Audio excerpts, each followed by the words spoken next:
同學們晚上好。好嘢，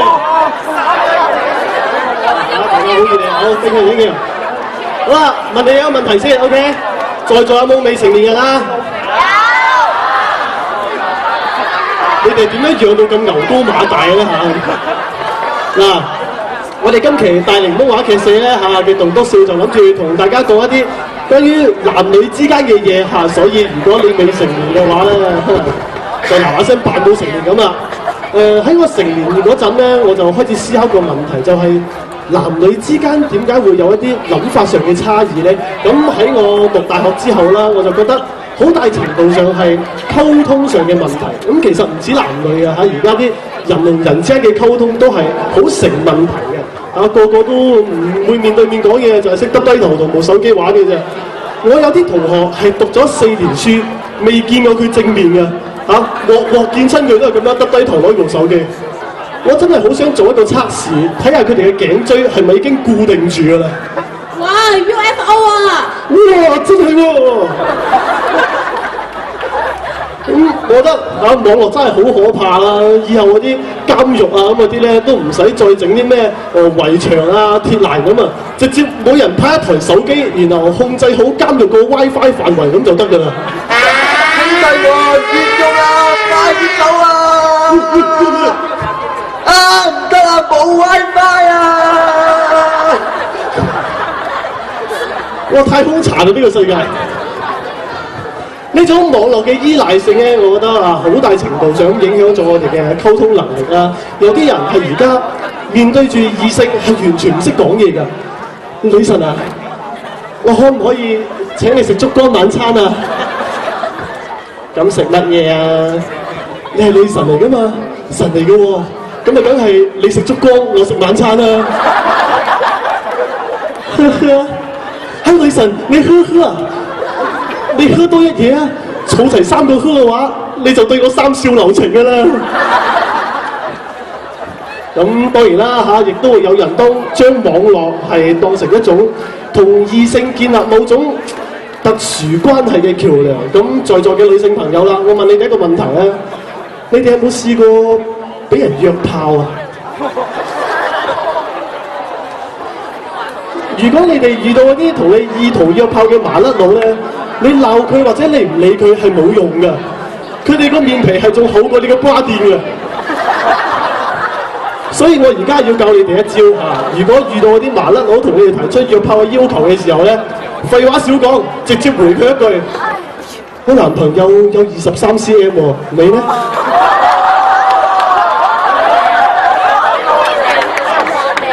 嗱，我聽到有人問啦，23 cm 喺邊度？唔通腳毛咩？呢一句話真係好絕啊！而呢一招之所以要 work 咧，係因為男人都係有好強嘅自尊心嘅。咁我攞佢自己嘅親身經歷嚟做下例子啦嚇。我有一次去排隊買嘢，咁前面有一個女嘅企我前面，高我足足1個頭，哇！頂你個肺啊！即係我唔高，但係起碼都唔計啊，係嘛？你高我足足1個頭嘅女嘅棟喺度，我自尊心好受打擊，我馬上揾啲藉口去安慰自己。佢啲唔係高啊，佢啲長啫嘛。3高做咩啫？俾雷劈方便啲啊！啊，最毒嗰個咧就係高我1個頭咁誇張，實揾唔到男朋友啦。然後佢男朋友過咗嚟，高我2個頭。嗰位嘢個自尊心真係排山倒海咁崩潰啊！咁可能啊，女性朋友就未必理解到呢種挫折感或者呢種咁樣嘅感受啦。所以我係決定做一個演示嚟話俾你知咩叫自尊心崩潰式嘅受挫。我頂唔順啊！為咗豐胸啊，我已經連續飲咗5個月嘅木瓜奶啦。唔係啊，後果幾明顯啊！真係？係啊，除咗個胸之外，其他都封晒。屎！女人咧其實都係有好強嘅自尊心嘅嚇，只不過佢哋係有比自尊心更加強嘅，就係佢哋嘅好勝心。佢哋係真係好識得從另外一個角度去揾到自己嘅優點啊，從而就挽回自信嘅。咁我試過有一次坐公交啦，我就坐喺側邊嗰一排嗰度，咁前面有個兩個女嘅正對住我咁樣企住，我大致咁瀏覽咗一下啦嚇，一個就生得好睇啲啊，一個就生得好3D。企公交啊，下難免會有啲身體上嘅小碰撞啊嘛。咁喺經過幾次嘅身體嘅小摩擦之後咧，呢兩個女嘅開始四目對視啦。咁我留意咗啦，好睇啲嗰個咧佢係咁樣嘅，咁好3D 嘅咧佢係咁樣嘅。所以話女人喺呢方面真係好勁嚇，尤其是喺我搭完嗰次公交之後，更加係深有體會。成個過程我係睇得好認真嘅，因為尤其是係呢一嘢啦，你唔怪得我㗎係嘛？男人係咁㗎啦。有個靚女喺我面前行過，我都會好自然咁將佢分成2種模式嘅，靜音模式同埋震動模式。點樣震唔使我示範啦吧？要示範。要飲夠5個月木瓜奶先得㗎呢啲。嗱，有個女性朋友問我啦，喂，係咪大部分男人都好似你咁賤嘅啫嚇？咁啊，梗係唔係啦。男人係全部都係咁賤嘅。我哋男人對於人類活動嘅研究咧，係有一種天生嘅興趣啊！尤其是係繁殖後代嘅呢一 part 啦嚇。嗱，在座嘅男生問你哋一個問題，老老實實嚇。睇過 AV 嘅拍下手掌唔該，都好虛冚啊！嗱，女生們留意啊，頭先拍手掌嗰啲咧就係賤男，頭先唔拍手掌嗰啲咧就係唔誠實嘅賤男。有冇留意一個細節啊？其實我頭先都係冇拍手掌嘅。嗱，有女嘅又話：你啲男嘅唔成日睇埋晒咁嘅嘢啊，就係識你關注女生外表，好膚淺啊！咁查實我又覺得呢啲唔係膚淺喎，我覺得呢啲係一個天性嚟嘅喎。嗱，早喺幾千年前嘅原始人啦交配作為佢哋物種繁衍嘅首要任務，亦都作為佢哋日常生活嘅主要消遣啦咁揾對象嘅過程其實無非都係睇個樣嘅啫嘛，你冇可能就話食下飯啊、散下步啊、傾下人生啊、傾下理想咁㗎啦。睇到佢樣差唔多順眼，咪拉去洞房咯。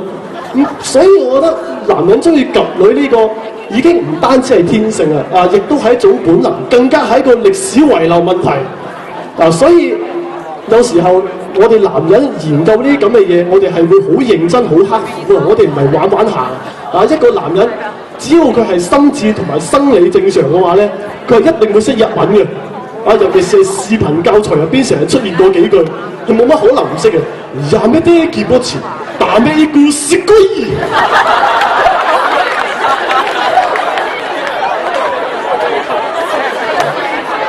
有人要我解釋，你唔好以為我個心口寫住蒼老師，我係真係老師先得㗎。我代課咋我嚟。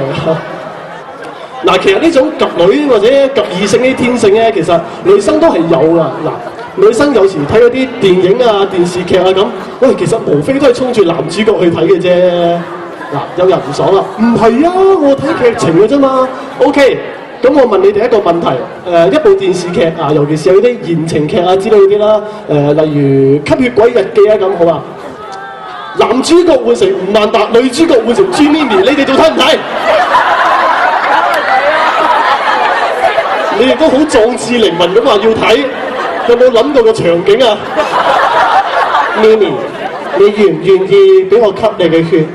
得得，咪咪，得，咪咪，得 ，Holy shit stop！ 喂，你吳孟達你吸住咪咪血你就算啦你有乜解救人嚟拗頸咁？你哋夠假底嘅啫。哇，唔得啊！呢啲太重口味啊！我快睇行屍走肉啦都係。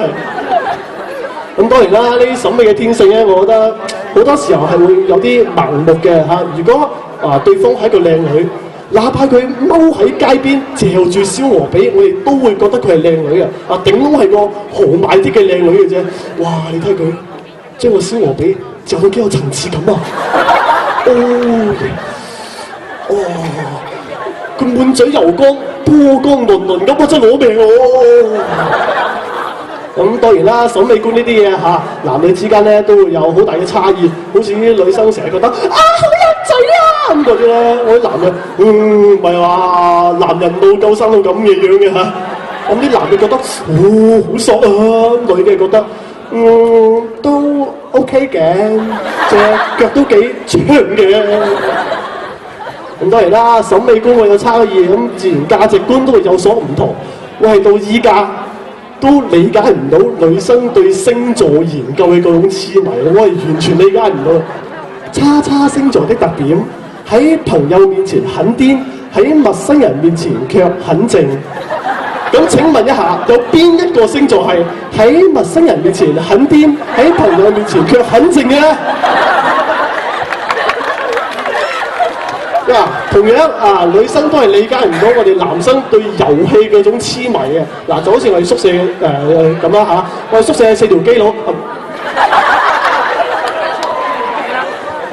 我哋宿舍4條基友係啦，就會經常一齊打機嘅。咁其中有一個室友啦為咗唔耽誤佢同佢女朋友嘅拍拖，佢哋一邊戴住耳塞同女朋友講電話，一邊咧就用雙手同佢哋打機。大概嘅情形就係咁嘅。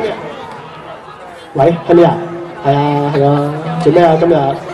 買條裙啊！唔錯唔錯，咩色啊？有鬼，後面有鬼啊！就位，放手啲！黃色啊！黃色唔錯啊，黃色幾襯啊！仲見到阿花添，阿花同佢講咩啊？有埋伏啊！快啲防守，一定要守住，塔在人中喎！喂，係你？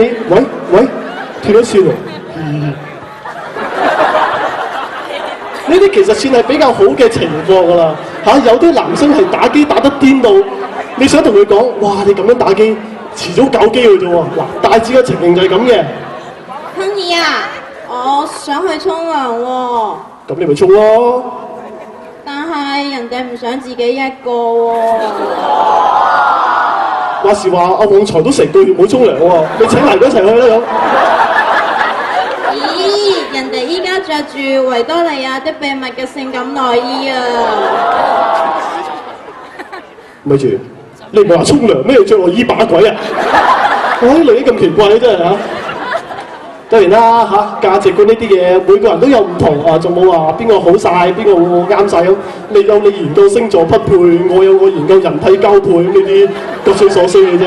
不過男人同女人之間咧。平時冇咩就真係唔好去討論啲咩價值取向嘅問題，因為係永遠唔會有結果，而且毫無意義㗎。請睇示範，去片。我見到嗰邊平啊，佢真係好高大威猛啊！係啊，蕭敬騰都好靚仔啊，真係識得落雨㗎。使唔使激到啊？你啲腦殘粉！喂，你講咩啊？咩腦殘粉啊？我哋只係腦殘，唔係粉。你妒忌人哋靚仔過你啫嘛？我哋唔好理佢哋影相啫。哇！又嚟啊！啲女嘅次次化妝化到成個麥當勞叔叔咁，佢一影影個100幾200張。我準備食飯啦，咔嚓！我食緊飯啦，咔嚓！我食完飯啦，咔嚓！飯咧！我哋解釋個重點好啊，大佬！仔你哋啲男人啊，夠日日喺宿舍唔係打機啦，就睇 AV， 我哋自拍啊，好過你哋自慰啦！哇唔得嗱，呢啲咁嘅討論咧，真係唔會有任何意義，都唔會有結果啊！所以喺佢升級為暴力事件之前咧，我哋要學識去解決佢。呢個時候有一個人可以幫到我哋，就係夏娃。冇錯，亞當條女夏娃。具體點做？請再睇示範，再去片。我見到嗰邊平嘅，佢好高大威猛啊！係嘛？係啊，蕭敬騰都好靚仔啊，真係識得落雨㗎。係嘛？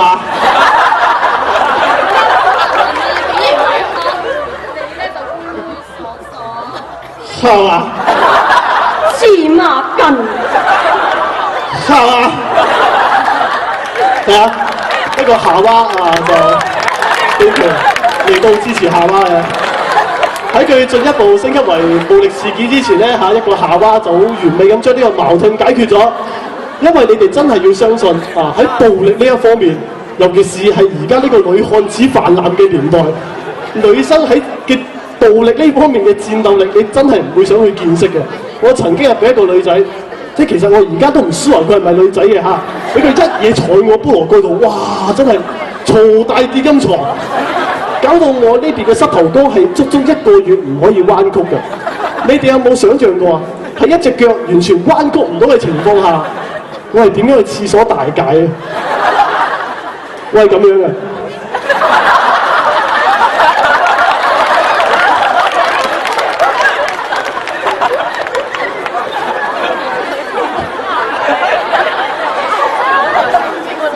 無論點都好啦嚇，男女之間呢啲差異、呢啲矛盾咧嚇，帶俾我哋好多嘅笑話，帶俾我哋好多嘅一啲紛爭啊。不過佢帶俾我哋更多嘅一啲生活上嘅精彩。我哋要感謝身邊嘅一啲異性啦嚇，無論朋友係同學定係，喂嚇到我勃起，搞乜鬼啫你？我封控失敗，好傷心啊！你陪我去飲木瓜奶啦。萬一我封控成功咗點算？你同我係朋友，你好賤啊！係嘛？得，陪你飲奶咁解，其他基友一齊過嚟飲奶啦，好嘛？咁係點都好，要同觀世say goodbye先㗎，係嘛？好，再一次多謝大家。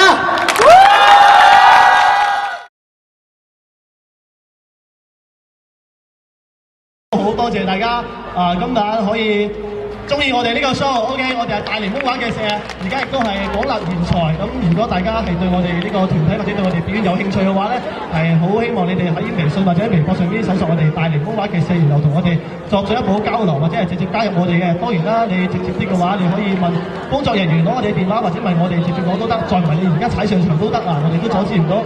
咁之後嘅節目咧都會好精彩，咁亦都好多謝大家，我哋就邊飲奶邊睇 show。咁再一次多謝大家 ，thank you。